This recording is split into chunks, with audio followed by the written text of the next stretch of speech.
Welcome to the Heroes and Generals Walker Update Videolog.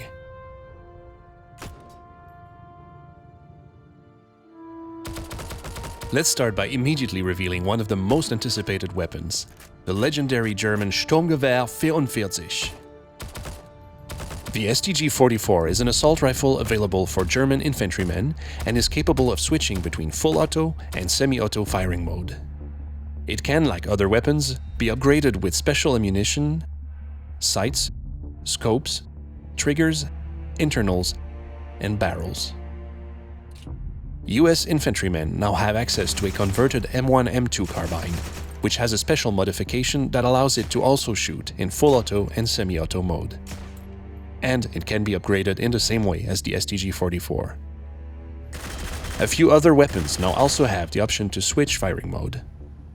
The M1918A2, the Thompson M1A1, the Pipischa Sorak-Adin submachine gun, the Fallschirmgewehr 42 and the Maschinengewehr 34.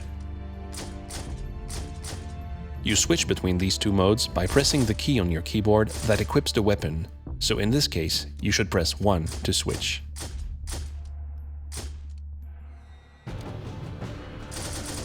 So how do you get access to these weapons? And what about scopes and other upgrades for them? Well, let's take a look at the ribbon system and some of the changes we've made in it. The regular ribbons like physical training, infantry assault, armor assault, etc.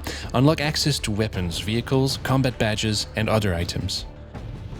Now in the Walker update, we have introduced specialist ribbons that unlock access to upgrades and ammunition. A character can only progress in specialist ribbons for the weapons or vehicles he owns or uses in a battle. We have combined all the previous armor and tank destroyer ribbons into one single new armor assault ribbon, so now all the tanks and tank destroyers are unlocked on the same ribbon. The semi-auto and bolt action rifle ribbons are also combined into the new infantry assault ribbon. And the sniper and recon ribbons are now combined into the recon ribbon. You can earn ribbon experience through your actions in the game. Driving, flying, shooting, capturing control points, killing, running, winning battles, and so on makes your characters earn ribbon experience points. And if you wish to speed up the process, you can choose to complete a ribbon level instantly with gold and currently also with credits. The closer you are to completing a level, the lower the price will be to complete it. One of the really exciting new things to unlock is a large range of scopes now available for a number of weapons. Let's look at some of the new scopes. The M84 T-Post scope has a 2.2 magnification zoom, a T-Post reticle, and is available for most rifles. The M84 also exists in other versions, for example with a German No. 1 reticle.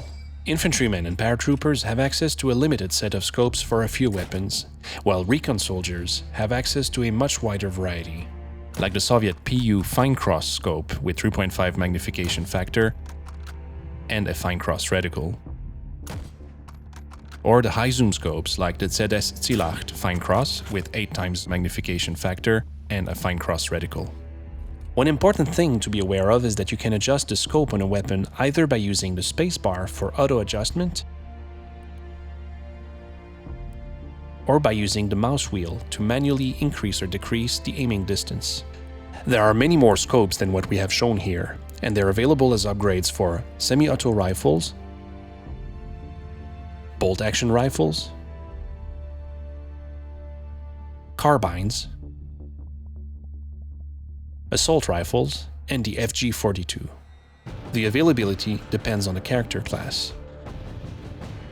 By looking at performance stats and listening to community feedback, we have adjusted and corrected armor and ammunition settings for all vehicles to bring them closer to historical data and to get a better balance between the factions.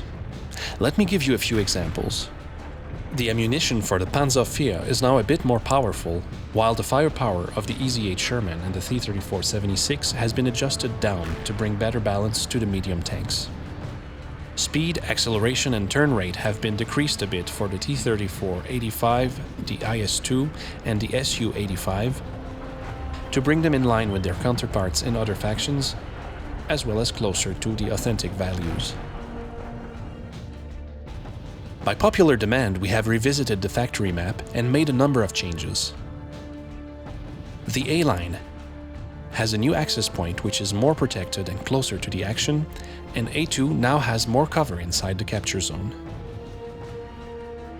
The B line has been restructured, so the access point is now a radio outpost on the mountain, which, in combination with the new B2 control point, should provide a better chance for the attackers to take the factory gate.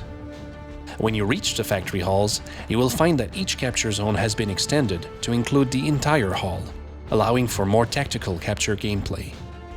Aside from these changes, we've also fixed a number of annoying bugs. We will continue to improve our maps based on community feedback, and of course also bring you more maps in the future. On a final note, we're currently allowing that some of the items that previously could only be acquired with gold also can be bought with the credits you earn by playing the game. This includes uniforms, weapon skins, academy-trained soldiers and generals,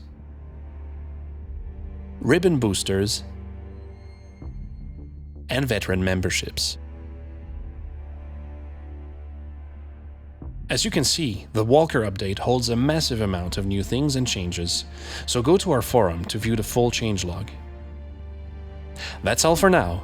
Play the game at heroesandgenerals.com or find it on Steam.